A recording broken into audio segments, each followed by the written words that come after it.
आपको बता दें कि इन दिनों स्वाइन फ्लू काफी तेजी से फैल रहा है। वहीं विकासनगर के उपजिला चिकित्सालय के डॉक्टर उमंग नौटियाल के द्वारा बताया गया कि हमारे चिकित्सालय में अभी तक स्वाइन फ्लू का कोई पेशेंट नहीं आया है।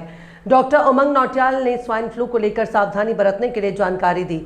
उन्होंने कहा कि जैसे कि चिकित्सालय में आने वाले मरीज मास्क लगाकर रखें, कोविड काल की तरह सोशल डिस्टेंसिंग का पालन करें, सैनिटाइजर का प्रयोग करें। उन्होंने कहा कि बीमारी से बच्चे और बुजुर्ग ज्यादा प्रभावित होते हैं, उनका ख्याल रखने। जैसे किसी बच्चे को स्कूल में फ्लू की बीमारी है, उसको स्कूल से छुट्टी करवाएं और उसका इलाज कराएं। उन्होंने ये भी बताया कि हमारे उपजिला चिकित्सालय में अभी तक स्वाइन फ्लू का कोई पेशेंट नहीं आया है। खांसी जुकाम बुखार के पेशेंट आ रहे हैं। उन्होंने ये भी कहा कि हर बुखार स्वाइन फ्लू नहीं हो सकता।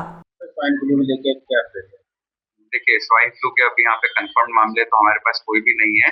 यदि कोई सस्पेक्टेड है तो हमारे पास बीटीएम अवेलेबल है। टेस्ट के लिए आरटीपीसीआर कंफर्मेशन टेस्ट है जो कि देहरादून में होता है। तो यदि कोई हमें संदिग्ध मरीज नजर आते हैं, ऐसा कोई लगता है जिसमें संभावना ज्यादा है पॉजिटिव होने की, तो उनका सैंपल लेके हम देहरादून भेज रहे हैं। फिलहाल हमारे पास कोई पॉजिटिव स्वाइन फ्लू मामला नहीं है। किस तरह का बचाव करना चाहिए? देखिए, सबसे पहले तो जैसे आप देख रहे हैं, अस्पताल ही सबसे बड़े कारण बन रहे हैं। यहाँ पे भीड़ वाली हर जगहों पे यदि आप जाएं, मास्क पहन के रखें। कोविड के टाइम पे सबको ये चीज पता चली थी, social distancing, personal protection, mask पहनना है, सैनिटाइजर यूज करना है, ये सब चीजें। सबसे ज्यादा सावधानी लेने की जरूरत है उन लोगों को जो एज के उम्र के एक्सट्रीम्स में, यानी कि बच्चे और बुजुर्ग।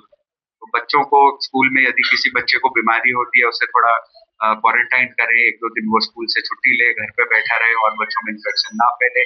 जो बुजुर्ग हैं या किसी लंबी बीमारी से पीड़ित लोग हैं, उनमें बीमारी बढ़ने की संभावनाएं ज्यादा होती है। जो स्वाइन फ्लू की बीमारी है, जरूरी नहीं है हर किसी में बहुत खतरनाक हो, परंतु जो हाई रिस्क लोग हैं उन लोगों को थोड़ा ध्यान देने की आवश्यकता है, तो अपना ध्यान रखें। डॉक्टर साहब ने बताया कि हॉस्पिटल ही एक सबसे बड़ा है, तो आप खुद देख रहे हैं कि यहाँ किसी ने मास्क नहीं लगाया हुआ है और आपका क्लिनिक के अंदर बहुत सारे लोग हैं जी, क्या समझाना चाहिए, क्या संदेश आपका? देखिए साहब, संदेश हमारी तरफ से भी, सरकार की तरफ से भी समय समय पे गाइडलाइंस आती हैं, परंतु ये जो व्यवस्थाएं हैं इसके लिए देखिए, आदमी को, जो हमारा समाज है, इसको सबसे पहले अपना ध्यान रखना जरूरी है।